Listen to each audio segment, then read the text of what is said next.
Hi friends. నేను actually vlog video చేయకూడదనుకున్నా. చేయాల్సొస్తుంది. కానీ క్లారిటీగా మీకేదైనా చెప్తా. ఫస్ట్ డే మేము మార్నింగ్ 7:00కి వైజాగ్ నుంచి స్టార్ట్ అయ్యాం. మేము బెంగుళూరు వెళ్ళేసరికల్లా నెక్స్ట్ ఆఫ్టర్‌నూన్ 12:00 అయింది. ఇక్కడి నుంచి బయలుదేరేటప్పుడు మాత్రం ఏదో యుద్ధానికి బయలుదేరేటట్లు మేము బయలుదేరాం. ఎందుకంటే ఏదో సాధించాలి, అక్కడికెళ్ళి ఏదో తెలుసుకోవాలని ఒక ఆనందం. అండ్ నేను కూడా నాకు తెలిసి పార్వతీపురం, విజయనగరం, వైజాగ్, విజయవాడ తప్ప నేను ఇంకా వేరే దగ్గరికి ఎక్కడికి వెళ్ళలేదు. సో, కొంచెం ఎక్సైటెడ్‌గా ఉన్నా.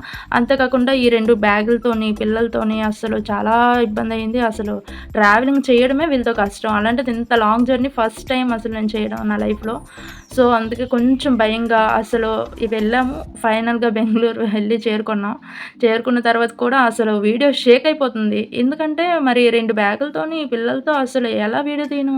అక్కడ దిగినాక చాలా ఆటోలుంటాయి క్యాబ్స్.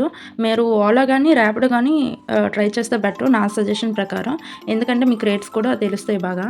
ఎందుకంటే చెప్తున్నాను, నాలాగా తెలియని వాళ్ళకి చెప్తున్నాను.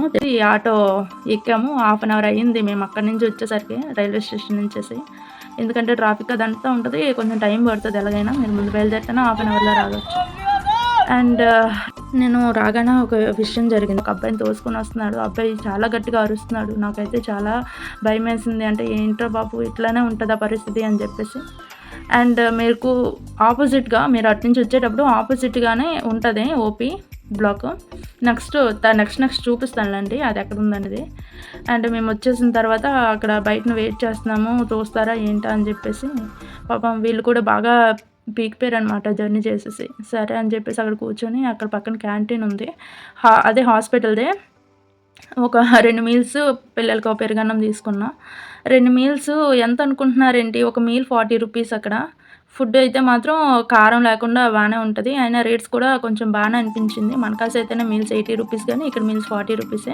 ఈవినింగ్ 6:00 వరకు అక్కడ ఉండి మేము కనుక్కున్నాము. మార్నింగ్ ఏ టైంకి రావాలి, ఎప్పటి వరకు అవుతదని చెప్పేసి. ఇంకా మేము ఉండడానికి వచ్చేసి అక్కడ ధర్మసత్రాలు ఉంటాయి. అక్కడికి వెళ్లి చూస్తే 20 రూపీస్ మామూలుదుంది. 200 రూపీస్ రూమ్స్ ఉన్నాయంట. అది జాయినింగ్ లెటర్ ఉండాలంట. కానీ మాకు కూడా నచ్చలేదు. సో, పక్కనే ఒక ఇది ఉంటే అక్కడికెళ్ళి 1000 రూపీస్ పెట్టి ఒక రూమ్ తీసుకున్నాం. 12:00 వరకు ఓపీ తీసుకుంటారంట. మేము లేట్ అయిపోవడం వల్ల మాకు తీసుకోలేదు. సో, అనవసరంగా వన్ డే వేస్ట్ అయిపోయింది. హాస్పిటల్ బెంగుళూరు వచ్చాం కదా, వచ్చిన తర్వాత మా పని అవ్వలేదు. సో, అందుకని ఏదో ఒకటి కానీ పని జరగలేదు కదా. సో, మేము అందుకని ఇక్కడ దగ్గరలో ఉండే ఒక హోటల్ అనమాట రూమ్ బుక్ చేసుకున్నాము. ఆ రూమ్ అనమాట ఇది. కొంచెం చిన్నగా ఉంటుంది. కానీ కొంచెం నీట్గా ఉంది, పర్లేదు. మరీ ఎక్స్పెక్ట్ చేసినంత దారుణంగా అయితే లేదు. ఇది హాట్ వాటర్, ఇది కూల్ వాటర్.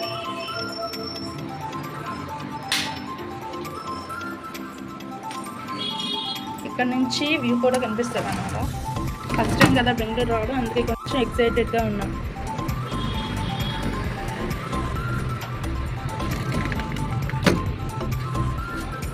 టీవీ ఇచ్చాడు, కాకపోతే ఛానల్సే రావట్లేదు. ఇక్కడ ఫోన్ ఇచ్చాడు. ఏది ఫోను? అయ్యయ్యో జెస్సీ ఇది ఫోన్ ఇచ్చాడు, కానీ దీంట్లో నెంబర్సే రావట్లేదు. అన్నీ పోయినవి ఇచ్చాడు చెత్తగా. లే జెస్సీ, ఇలా చూడు. యాక్చువల్లీ ఒక్కరోజు అనుకున్నా, కానీ చాలా రోజులు ఉండాల్సి వచ్చింది. కానీ ఫుడ్ కూడా పిల్లలకి ఇబ్బంది అవుతుందండి. మీరు ఇంటి నుంచి ఫస్ట్ డేకి కావాల్సింది తీసుకురండి. ఎందుకంటే ఇక్కడ ఇది ఉంది కదా థాలీ, 200 రూపీస్ అంట. ఒక మనిషికి కూడా రాదు. యాక్చువల్లీ పిల్లలకి అక్కడికి వెళ్ళిన తర్వాత కూడా ఫుడ్ ఉండడం చాలా కష్టం. ఎందుకంటే అక్కడ ఆకలి ఉంటుంది మనకేనా. పిల్లలకి బిస్కెట్ ప్యాకెట్స్ పట్టుకోండి. నెక్స్ట్ డే వచ్చేసి ఆయన 3:00కి ఓపీ తీసుకోవడానికి వెళ్ళిపోయారు. అండ్ నెక్స్ట్ 7:00కి మేము వెళ్తున్నాం అనమాట హాస్పిటల్కి. 6:00 రమ్మంటే నేను 7:00 వెళ్తున్నాను. అక్కడికి వెళ్ళిన తర్వాత ఏమంటారో. కానీ వెళ్ళగానే అక్కడికి వెళ్ళి టిఫిన్ చేసేసాము. ఫస్ట్ టిఫిన్ చేసేసి ఇదిగోండి ఈ లోపలికి వెళ్తున్నాం కదా, ఇది ఎంట్రన్స్. అక్కడికి వెళ్ళిన తర్వాత ఆపోజిట్గా చూస్తే ఓపీడీ బ్లాక్ వస్తుంది. మీరు అక్కడికే వెళ్ళాలి ఫస్ట్. ఓపీడీ బ్లాక్కి వెళ్ళిన తర్వాత అక్కడ చాలామంది క్యూ ఉంటారు. ఎందుకంటే మేము 3:00కి వెళ్తేనే మాకు లోపలికి పంపించేసరికల్లా 8:30 అయింది. 8:30, 9 అయిపోయింది. అక్కడ కూడా ఏంటంటే డాక్టర్స్ ఉంటారు. అంటే ఒక డాక్టర్ ఉంటారు. మన ప్రాబ్లం ఏంటి అని చెప్తే వాటి బట్టి వాళ్ళు సజెస్ట్ చేస్తారు ఒక్కొక్క దగ్గరికి అని చెప్పేసి. మేమేం చెప్పుకున్నామంటే యాక్చువల్లీ న్యూరో ప్రాబ్లమ్ అని చెప్పలేదు. నేను స్పీచ్ డిలే ఏమో అని చెప్పేసి మాటలు రావట్లేదంటే స్పీచ్ డిలే అని చెప్పేసి ఆవిడ దీని దగ్గర పంపించింది. చూడండి ఈవిడ ఎళ్తుంది గదా! ఇదే లోపల. ఇక్కడ సైకియాట్రిస్ట్‌గా ఉంటారు వాళ్ళు. లోపలికి వెళ్ళడానికి కోసమని ఇక్కడ ఎంతసేపు వెయిట్ చేశామంటే 8:30, 9 నుంచి 12:00 వరకు వెయిట్ చేసాము. మాకు 11:30కి అయింది. మాకు అక్కడి వరకు వెయిట్ చేసాము. పిల్లలకి చాలా ఆకలేస్తది కాబట్టి బిస్కెట్ ప్యాకెట్స్ అవి పట్టుకోండి. మన లక్ బావుంటే ఆ బయటన ఏటంటారు సప్లై చేస్తారు ఫుడ్డు. అక్కడి నుంచైనా తీసుకోవచ్చు. బానే ఉంటది. కారం అయితే దేంట్లో ఉండదు కాబట్టి మీరు ఎక్కడ తీసుకున్నా ప్రాబ్లమ్ లేదు. అండ్ అక్కడికనమాట వెళ్ళాక సైకియాట్రిస్ట్ ఫస్ట్ జూనియర్స్ చూస్తారు. మన అదృష్టం బావుంటే తెలుగు వాళ్ళు వస్తారు. వాళ్ళు తెలుగు వాళ్ళు కాకపోయినా కూడా వేరే వాళ్ళకి సజెషన్ అడిగి ఏం చెప్తున్నారండి అని చెప్పేసి వాళ్ళు మాట్లాడి మన ప్రాబ్లమ్‌ని అయితే మాత్రం వాళ్ళకి తెలిసేలా చేస్తారు. అండ్ ఆ ఫస్ట్ జూనియర్స్ చూస్తారు గదా! వాళ్ళొచ్చేసి సీనియర్స్‌కి వాళ్ళ సీనియర్స్ ఉంటారు గదా! వాళ్ళ సీనియర్స్ చెప్తారనమాట. ఇది ప్రాబ్లమ్ అని జెప్పేసి. వాళ్ళైతే మాత్రం ఇంకా పిల్లల్ని జూసి ఏంటి అని చెక్ చేశారు కొద్దిగా. చెక్ చేసిన తర్వాత ఓకే. పిల్లలకి స్పీచ్ డిలే ఉంది. నెక్స్ట్ ఒక పేపర్ మీద రాసారనమాట. Neuro neuro rehabilitation, next speech therapy, special education, occupational therapy అన్నీ ఒక లిస్ట్ ఉంటది. దాంట్లో రైట్ కొట్టారనమాట. ఏవేవి తీసుకెళ్ళి చూపించాలని చెప్పేసి. అలాగే తీసుకువెళ్ళాము. ఇంకా వాళ్ళు కొన్ని సజెషన్ చేశారు. "ఏం ప్రాబ్లమ్ లేదమ్మా. ఇలాగ రూమ్స్ ఉన్నాయి కదా! ఈ రూమ్స్‌లో ఉంటారనమాట. వాళ్ళకెళ్ళి జూనియర్ అప్పచెప్పాలి వెళ్లి. ఇట్లా కేస్ స్టడీ ఇట్లా ఉందని" చెప్పేసి.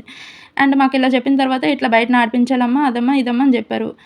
ఓకే అని చెప్పేసి నెక్స్ట్ వెంటనే స్పెషల్ ఎడ్యుకేషన్‌కి వెళ్ళాము. అండ్ స్పీచ్ థెరపీ దగ్గరికి వెళ్ళాము. ఎందుకు టైం వేస్ట్ అని. వాళ్ళు కూడా "వస్తాయమ్మా, నిదానంగా వస్తాయి. అంటే వాళ్ళ సెల్ఫ్ వాళ్ళు చేసుకుంటారు" అని చెప్పారు. ఇంకా నాకు బుర్ర తిరిగిపోయింది. ఏంట్రా దేవుడా! అసలు ఏం చెప్పారు ఇలా అని చెప్పేసి.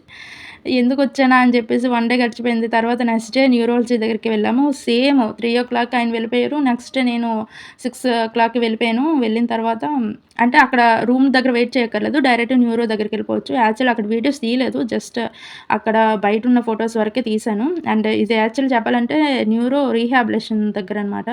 న్యూరాలజీ దగ్గరికి నేను తీయడానికి అవ్వలేదు. చాలామంది ఉన్నారు. నెక్స్ట్ తీయనివ్వలేదు. సో, అక్కడైతే మధు మేడం అని చూసారు. బానే చూసారు. ఇంకేంటంటే మీ రిపోర్ట్స్ ఏవైనా ఉంటే బ్లడ్ రిపోర్ట్స్ గానీ, ఎంఆర్ఐ గానీ ఏవైనా ఉంటే మాత్రం అవి తీసుకువెళ్ళండి. ఎందుకంటే లేకపోతే అక్కడ టెస్ట్ చేస్తారు. ఆల్రెడీ నేను న్యూరాలజీ కలిసిన తర్వాత కొన్ని మెడిసిన్స్ రాసారు. అది కూడా వాల్పరిన్, లెవోపిల్ ఆల్రెడీ వాడుతున్నవే చెప్పారు. ఇంకా నెక్స్ట్ బ్లడ్ టెస్ట్‌లో 4000 అయ్యింది. ఒకళ్ళకి, ఇద్దరికి చేయించాం 8000 అయింది. జెనెటిక్ టెస్ట్ రాసారు. అది 1 మంత్ పడతదన్నారు. దానికి వాళ్ళు ఫోన్ చేస్తే వాళ్ళే వస్తారు. డాక్టర్ ఫోన్ చేసి రమ్మంటారు.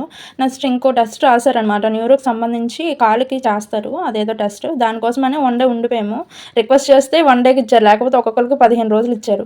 ఆ అశ్విని బ్లాక్ దగ్గరికి వెళ్లి అడిగితే వాళ్ళు ఈ రూమ్‌కి వెళ్ళండి అని చెప్పారు. అక్కడ కాదులే పక్క బిల్డింగ్.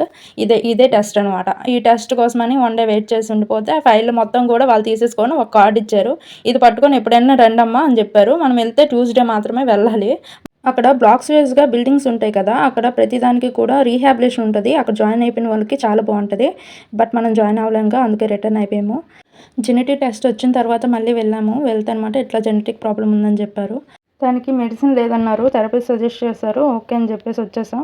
కానీ అక్కడ మాత్రం అన్నీ ప్రతీది ఎవ్రీవన్ ఉంటదండి. ప్రతీదీ ఉంటది.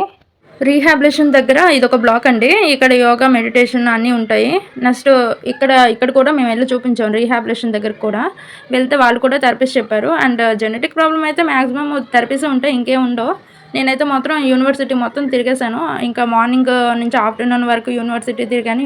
మధ్యాహ్నం నుంచి ఇంకా బయటన కొంచెం అక్కడక్కడ ప్లేసెస్ ఉంటే అవన్నీ కవర్ చేయడానికని వెళ్ళాము. మాక్సిమం కవర్ చేశాను అనుకుంటున్నానండి. ఏదైనా మిస్ అయ్యి ఉంటే నెక్స్ట్ ఫర్దర్‌గా ఏదైనా వీడియోలో చెప్తాను. ఇంకా మీకేమైనా డౌట్స్ ఉంటే మాత్రం నాకు కామెంట్ సెక్షన్‌లో అడగండి. నేను చెప్తాను. ఇంకేదైనా మిస్ అయ్యి ఉంటే కూడా మీకేదైనా డౌట్స్ ఉన్నా కూడా క్లారిటీగా నన్ను అడగండి. నేను చెప్తా. ఓకేనా? ఇక్కడ చూపించేటప్పుడు చిన్న చిన్న డౌట్స్ ఉండేవి. నాకు అక్కడికెళ్ళిన తర్వాత మొత్తం అన్నీ క్లారిఫై అయిపోయింది. ఇప్పుడు నేననమాట నా సొల్యూషన్ దొరికింది కాబట్టి నేను దాని ప్రకారం ఫాలో అవుతున్నా.